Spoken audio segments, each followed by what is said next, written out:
السلام عليكم، كي دايرين؟ لاباس عليكم؟ كنتمنى ان شاء الله تكونوا كلكم على خير وبخير. اليوم غادي نشارك معكم الروتين العنايه بالبشره، واهم حاجه هو اننا غادي نعطيكم بزاف ديال الحوايج، ماشي غير اللي انا درت هذا الصباح، وانما شرحت لكم على ماء الورد، الفرق بين اللوميسيلاغ والتونر، بزاف ديال المنتجات والمواد اللي كنستعمل للعنايه بالبشره.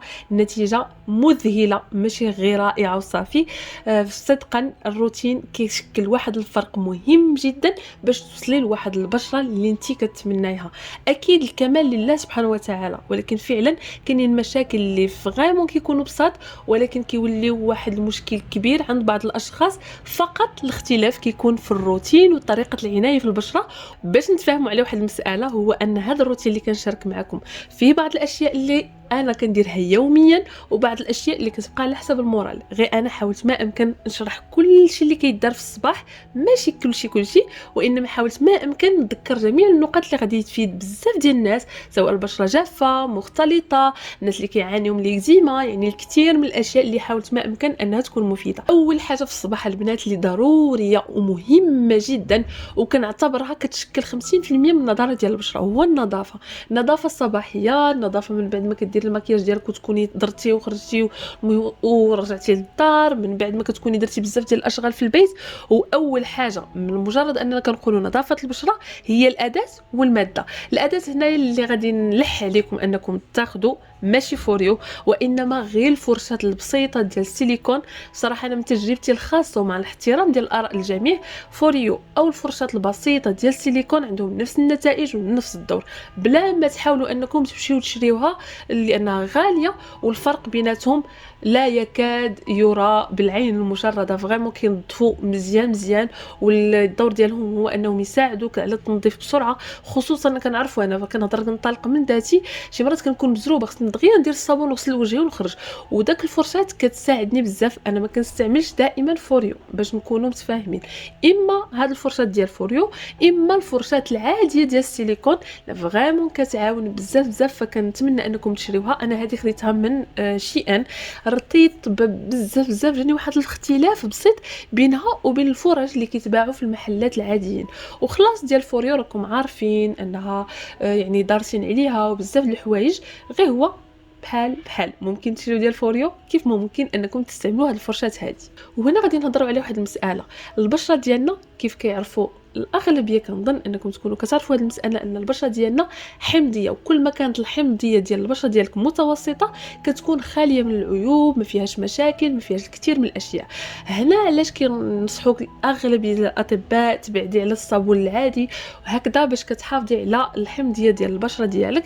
غير انا الصراحه الصابون البلدي مره كنديرو باش كنغير من الروتين. هنا غادي نشارك معكم هذا لو سافون، هذا الجيل هذا ديال ماري كوراي. هذا الجيل فريمون غزال، وخصوصا للناس اللي كيعانيو من بعض الحبوب اللي كتجيهم مره في البشره ديالهم، الناس اللي كيعانيو من حب الشباب. كل ما خديتوا منتجات كتوافق نوعيه البشره ديالكم كل ما كان افضل. وبالنسبه للناس اللي عندهم جفاف في البشره، فمن الاحسن تاخذوا مواد لتنظيف البشره في الصباح اللي تكون عباره على كريمات ما كتكونش رغويه، فقط كديريها في يديك وتحاولي تمسحي وجهك مزيان وكتغسلي وجهك بالماء عادي. هكذا كتحافظي على البشره ديالك تبقى مرطبه، في نفس الوقت ما كديريش شي مواد اللي كتزيد من الجفاف ديال البشره ديالك.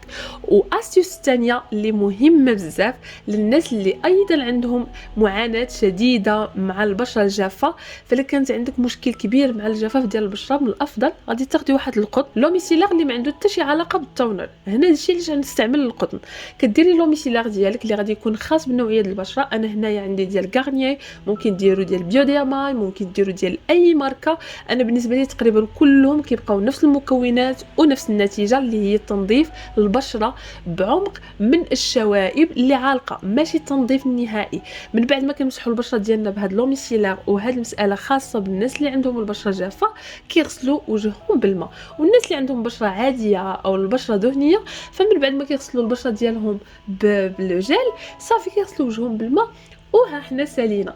من بعد التنظيف خصنا نقفلوا المسامات اللي حنا فتحناهم بواسطه التنظيف، الماء سخون او الفرشاه او الصابون اللي كيكون فيه بزاف ديال المواد اللي كتحاول انها تفتح المسامات وتجبد داك الاوساخ والدهون اللي كتكون تراكمات في نهايه اليوم ديالنا، او حتى من بعد الفياق ديالنا في الصباح مع الليل كيكونوا كثير من الافرازات اللي حتى هي كتاثر على البشره، اما كتخلي ان البشره ديالك يكونوا فيهم بقع او حبوب الى غير ذلك.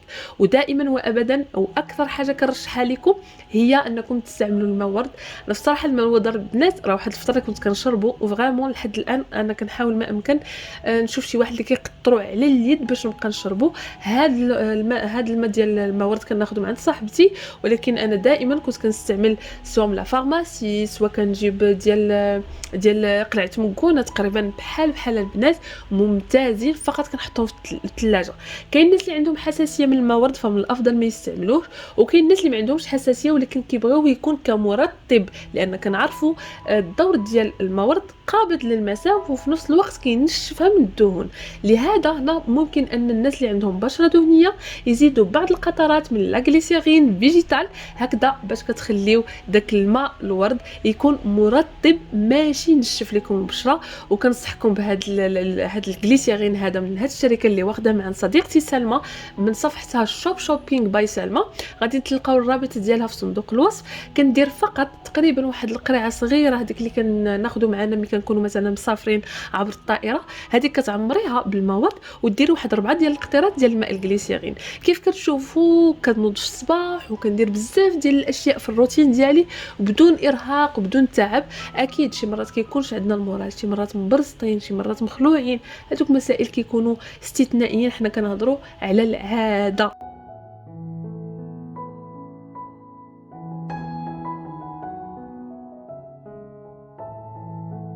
هنا عطيتكم 3 ديال الانواع، كاين الماء ورد وكاين التونر اللي هما كاملين كيتعتبروا تونرز ما عندهم حتى شي علاقه بلوميسيلار. لوميسيلار هو فقط ماده منظفه سطحيه.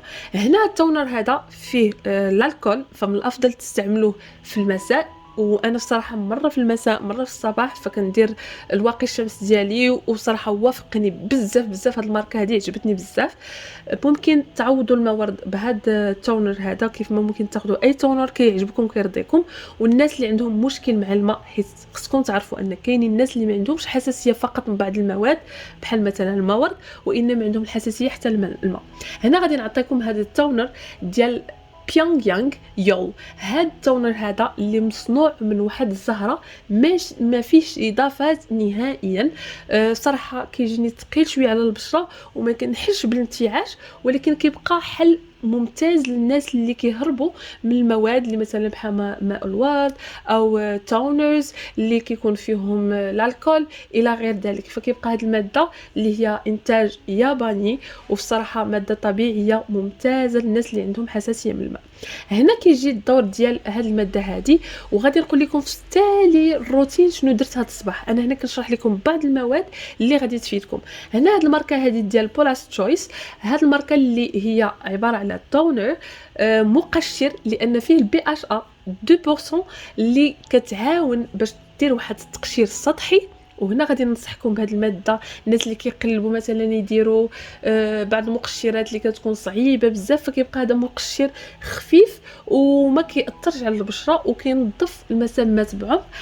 تجربتي الخاصه ما كانش شي نتيجه مبهره نهائيا، ومازال غادي نولي نعاود نبدا كروتين حيت درت واحد الشهر وبصراحه ما لقيتش شي نتيجه اللي كبيره، ولكن كماده بالنسبه للاطباء كتبقى ماده ممتازه للتخلص من الرؤوس السوداء. كاين ديال هاد الماركه ديال بولاس تشويس دائما حاولوا ما امكن تقلبوا على الساليسيليك اسيد، كيكون كماده ممتازه داخله في الروتينات ديالكم، وكنفضل انها تكون يعني كماده ثانيه من بين المواد اللي غادي تكون مضافه لاي منتوج كتاخذوها هكذا باش تساعدكم مزيان. هنا من بعد ما غادي ندير يعني التونر ديالي، ففقط انا غسلت وجهي بالصابون باش ما تخلعوش من داك كثره المواد، لانني فقط كنشرح لبزاف ديال الناس كل واحد على حسب الطبيعه ديال البشره ديالو. من بعد ما غسلت وجهي ودرت التونر، انا غالبا كنميل الماء الورد. كندوزو من بعد ما قفلنا المسام كندوزو نديرو بعض المواد اللي غادي نديروها كاختيارات في روتينات الصباحيه ديالنا. غير هو شنو غادي نسبقوا شنو غادي ناخروا، ديما كنمشيو للاشياء اللي كتكون عباره على ماء، الاشياء اللي عباره على جل، من بعدها الكريمات، ثم الزيوت. وهذه المرحله هذه كتكون غالبا في المساء لان الزيوت في الصباح ما كنديروهمش. كيف كتشوفوا هنا من بعد ما درت التونر من بعد كديروا، انا هنا كنختار لا فيتامين سي. لا فيتامين سي كتعرفوا انه كيتاكسد بسرعه، وبصراحه عجبني بزاف ديال هاد الماركه ديال تايمليس، ولكن ما صراحه ما كيبقاش يعني واخا كتاخديه وكيكون مزيان غير كتحلي داك القرعه كدوزي واحد المده كتلقاه يتاكسد ولا اللون ديالو نحاسي.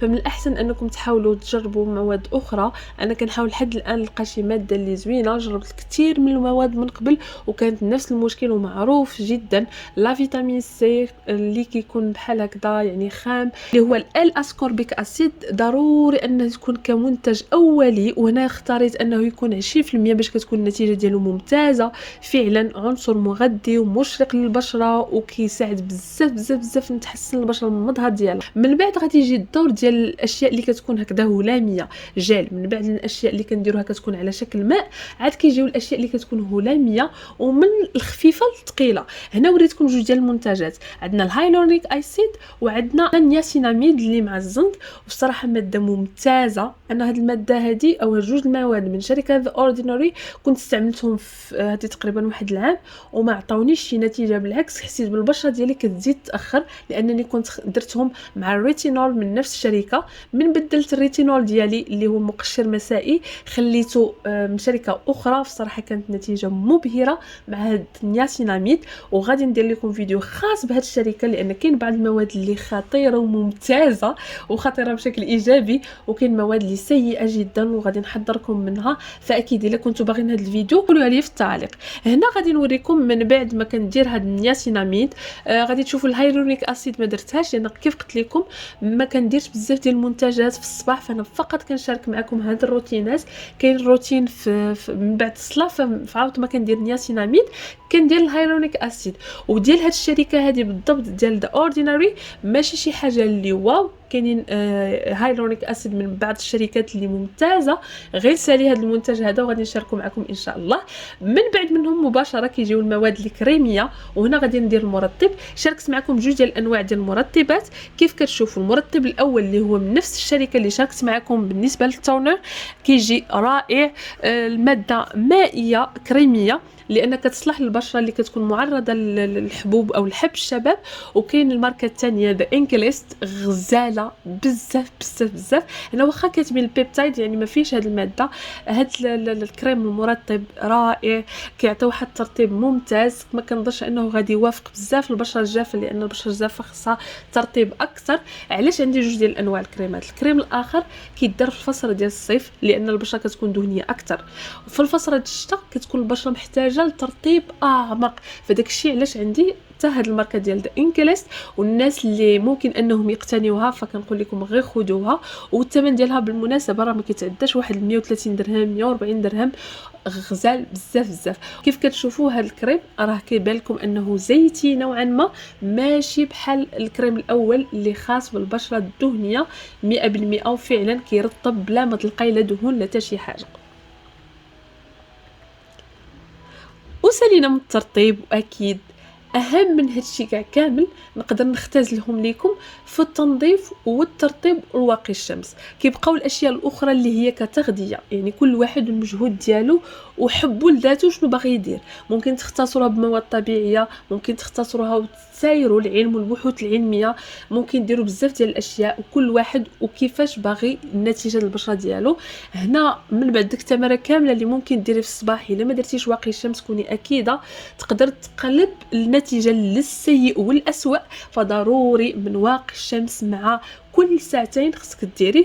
والحمد لله مع الصلاه حنا دائما كنتوضاو، فضروري من بعد الصلاه كنديروا واقي الشمس. ديك الساعه ان شاء الله غادي نشارك معكم من بعد الصلاه شنو هما الحوايج اللي كندير. ماشي كثارين البنات ما تخلعوش، وانما ضروري هاد المسائل كنناقشهم معكم وكنشاركهم معكم لان عليهم طلبات كثيره وكثيره بزاف. وكونوا اكيدين النهار الاول النهار الثاني غادي يجيكم هادشي صعيب، ولكن من بعد غادي تولفوه. كيف ما انا الا جاني شي حاجه ماشي هي هذيك وكنت مقلقه ونقدر نهمل نفسي واحد شويه فكنترخى، ولكن غير كنبرك على راسي ونبقى نرجع الروتين ديالي فكنولي الامور هي هذيك. اكيد ترطيب الشفاه كيبقى داخل بقوه في الروتينات الصباحيه ولا المسائيه. كنتمنى من كل قلبي ان هذا الفيديو يكون فاتكم، نكون عطيتكم الكثير من المعلومات. هذا هو الهدف ديالي، نعطيكم الكثير من المعلومات اللي ماشي غير كنقولها وصافي، كنبحث عليها وكنستثمرها في ذاتي اولا، وملي كنلقى عليها نتيجه فكنشاركها معكم. واكيد راكم عارفين ان ذا اوردينري تقريبا هذه واحد العام وعدتكم نهضر عليه، وملي لقيت داك المشكل انه ما وافقنيش عطيت للراحه لنفسي له تقريبا واحد 3 شهور ووليت استعملته. جميع المنتجات ممكن تطلبوها مع صديقتي سلمى لان كتجيب منتجات من فرنسا 100% يعني اصليه، كيف ما ممكن تقتنيوهم اي مكان نتوما كتثقوا فيه. واكيد خليوا لي الراي ديالكم واش هذا النوع من الفيديوهات عجبوكم. فعلا جبت لكم العصاره ديال العنايه بالبشره وكيفاش ممكن تهتموا بالبشره ديالكم، واللي كنختزلها لكم في التنظيف وتونر وترطيب. واكيد تغذيه البشره مهمه. انا كيف قلت لكم ممكن تكوني في خانه التنظيف والعنايه بالبشره كتبقى غير الحمايه من بواقي الشمس، ممكن تدخلي في اطار التغذيه ديال البشره. في الصباح كيكون التنظيف والحفاظ على البشره، وفي المساء كيكون الحفاظ على البشره وكذلك التغذيه ديالها. فاكيد الا كنتوا باغيين الروتين المسائي للعنايه بالبشره غادي نشاركه معكم قريبا جدا. خليتكم على خير، يلا بسلامه.